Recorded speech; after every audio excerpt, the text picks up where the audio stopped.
السلام علیکم ورحمۃ اللہ وبرکاتہ۔ حضرات، رمضان المبارک کے نہایت ہی مبارک ایام چل رہے ہیں۔ اللہ تعالیٰ کا فضل ہے کہ اس ذات نے ہمیں ایک بار پھر رمضان المبارک کا یہ مبارک مہینہ عطا فرمایا ہے۔ بہت ہی خوش نصیب ہیں وہ لوگ جو اس ماہ مبارک کی قدر کرتے ہیں اور اس مہینے میں اللہ کے حکم کے مطابق زندگی گزارتے ہیں، روزے رہتے ہیں اور اس کے ساتھ ساتھ اپنے کانوں، اپنی آنکھ اور اپنی زبان سب کی حفاظت کرتے ہیں اور اس طرح سے روزہ رکھتے ہیں جس طرح سے احادیث میں روزہ رکھنے کا حکم دیا گیا ہے۔ آج آپ حضرات کے سامنے روزہ سے متعلق چند باتیں پیش کرنے کی کوشش کروں گا۔ اللہ تعالی ہم سب کو ان باتوں پر عمل کرنے کی توفیق عطا فرمائے، آمین۔ سورہ بقرہ میں آیت نمبر 183 اور 184 میں خاص طور سے اللہ تعالیٰ نے روزے کے مقصد کو بیان فرمایا ہے، اور ان دو آیتوں میں اللہ تعالیٰ نے خاص بات یہ بیان فرمائی کہ روزہ رکھنے سے آدمی کے اندر تقوی پیدا ہوتا ہے۔ پھر انہی دونوں آیتوں میں مریض کے لیے اور مسافر کے لیے روزہ کا حکم بیان کیا گیا ہے، اور پھر جو بیمار ہوں، جو روزہ نہ رکھ سکتے ہوں، ان کے لیے فدیہ ادا کرنے کا حکم دیا گیا ہے۔ آیت کی وہ آیت یہ ہے، اللہ تعالیٰ فرماتے ہیں اعوذ باللہ من الشیطان الرجیم یا ایھا الذین آمنوا کتب علیکم الصیام کما کتب علی الذین من قبلکم لعلکم تتقون ایاما معدودات فمن کان منکم مریضا او علی سفر فعدۃ من ایام اخر وعلی الذین یطیقونہ فدیۃ طعام مسکین فمن تطوع خیرا فہو خیر لہ وَأَن تَصُومُوا خَيْرٌ لَكُمْ إِن كُنتُمْ تَعْلَمُونَ۔ ان آیتوں کا ترجمہ اور مختصر تشریح یہ ہے، اللہ فرماتے ہیں اے ایمان والو، تم پر روزہ فرض کیا گیا جس طرح تم سے پہلے امتوں کے لوگوں پر فرض کیا گیا تھا، اس توقع پر کہ تم روزہ کی بدولت رفتہ رفتہ متقی بن جاؤ، کیونکہ روزہ رکھنے سے عادت پڑے گی نفس کو اس کے متعدد تقاضوں سے روکنے کی، اور اسی عادت کی پختگی بنیاد ہے تقوی کی۔ سو تھوڑے دنوں روزہ رکھ لیا کرو، ان تھوڑے دنوں سے مراد رمضان ہے، جیسا کہ اگلی آیت میں آ رہا ہے۔ پھر اس میں بھی اتنی آسانی ہے کہ جو شخص تم میں ایسا بیمار ہو جس کو روزہ رکھنا مشکل یا مضر ہو، نقصان دہ ہو، یا شرعی سفر پر ہو، تو اس کو رمضان میں روزہ نہ رکھنے کی اجازت ہے، اور بجائے رمضان کے دوسرے ایام کا اتنا ہی شمار کر کے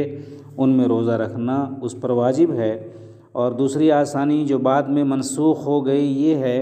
کہ جو لوگ روزے کی طاقت رکھتے ہوں اور پھر روزہ رکھنے کو دل نہ چاہے تو ان کے ذمہ صرف روزے کا فدیہ یعنی بدلہ ہے کہ وہ ایک غریب کا کھانا کھلا دینا یا دے دینا ہے، اور جو شخص خوشی سے زیادہ خیرات کرے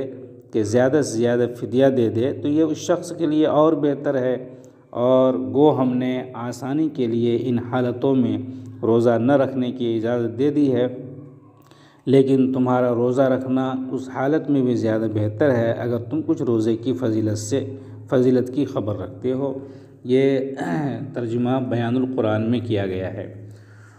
روزہ کو عربی میں صوم کہتے ہیں۔ صوم کے معنی ہیں رکنا اور بچنا، اور شرعی اصطلاح میں صوم کہتے ہیں، روزہ کہتے ہیں کھانے پینے اور عورت سے مباشرت کرنے سے رکنے اور باز رہنے کو روزہ کہتے ہیں یا صوم کہتے ہیں عربی کے اندر۔ گویا کہ صبح صادق سے لے کر غروب آفتاب تک مسلسل رکا رہنا یہ شرعی روزہ کہلاتا ہے، اور نیت روزہ کی بھی ہو، اس لیے اگر غروب آفتاب سے 1 منٹ پہلے بھی کچھ کھا پی لے تو آدمی کو روزہ نہیں ہوگا۔ اس آیت میں یہ بھی کہا فرمایا گیا کہ پچھلی امتوں پر بھی روزے فرض کیے گئے تھے، یہ بتانے کے لیے کہ روزہ اس قدر اہم ہے، اتنی اہمیت کا حامل ہے، اور اس قدر تزکیہ کے لیے اور تربیت کے لیے ضروری ہے کہ پچھلی تمام امتوں پر، حضرت آدم علیہ السلام سے لے کر حضور اکرم صلی اللہ علیہ وسلم کی امت تک، ہر امت پر اللہ تعالیٰ نے تربیت کے لیے، تزکیہ کے لیے، تقوی پیدا کرنے کے لیے روزے کو فرض کیا گیا تھا۔ اور روزہ فرض کرنے کا پچھلی امتوں پر مطلب یہ ہے کہ اس طرح کے روزے نہیں جس طرح ہمارے اوپر فرض کیے گئے ہیں، بلکہ وقت، زمانہ اور حالات کے اعتبار سے روزے فرض کیے گئے ہیں۔ ان کے روزے کے اوقات الگ تھے، اس کی تحدید الگ تھی، اور ہمارے لیے برحد روزے کی جو مقدار متعین کی گئی ہے وہ 1 مہینے مسلسل روزے رکھنے کی ہے۔ اور پچھلی امتوں پر بھی روزے فرض تھے، لیکن وقت اور حالات اور زمانہ اور مدت الگ الگ رکھی گئی تھی۔ بہرحال روزہ بہت ہی اہمیت کا حامل ہے، اسی لیے اللہ تعالیٰ نے پچھلی امتوں پر بھی روزے فرض کیے تھے، اور اس امت کو یہ بتایا کہ صرف تمہارے اوپر ہی یہ روزہ فرض نہیں ہوا ہے، یہ بتانے کے لیے کہ تم ایسا نہ ہو کہ اس کو مشقت کی چیز سمجھ لو، بلکہ یاد رکھو کہ پہلے بھی ساری امتوں نے روزے کو رکھا ہے۔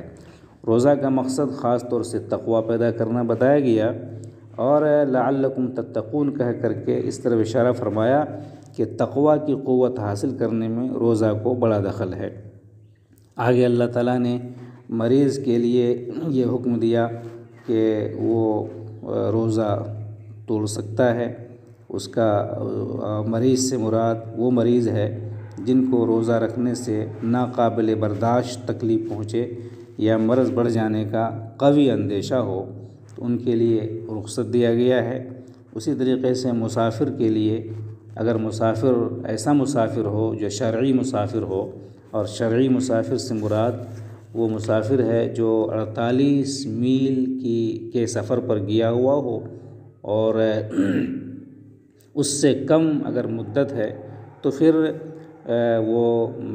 مسافر نہیں کہلائے گا، ان کے اوپر روزہ رکھنا ضروری ہوگا۔ اب بیمار آدمی ٹھیک ہو جائے یا مسافر سفر سے واپس آ جائے تو پھر ان کے لیے اتنے دنوں کا روزہ رکھنا ضروری ہے، قضا کرنا ضروری ہے جتنے دنوں کا روزہ اس نے توڑا ہے۔ اور اس آیت میں ایک خاص بات یہ بتائی گئی، وَعَلَى الَّذِينَ يُطِيقُونَهُ، وہ لوگ جو اس کی طاقت رکھتے ہیں ان کو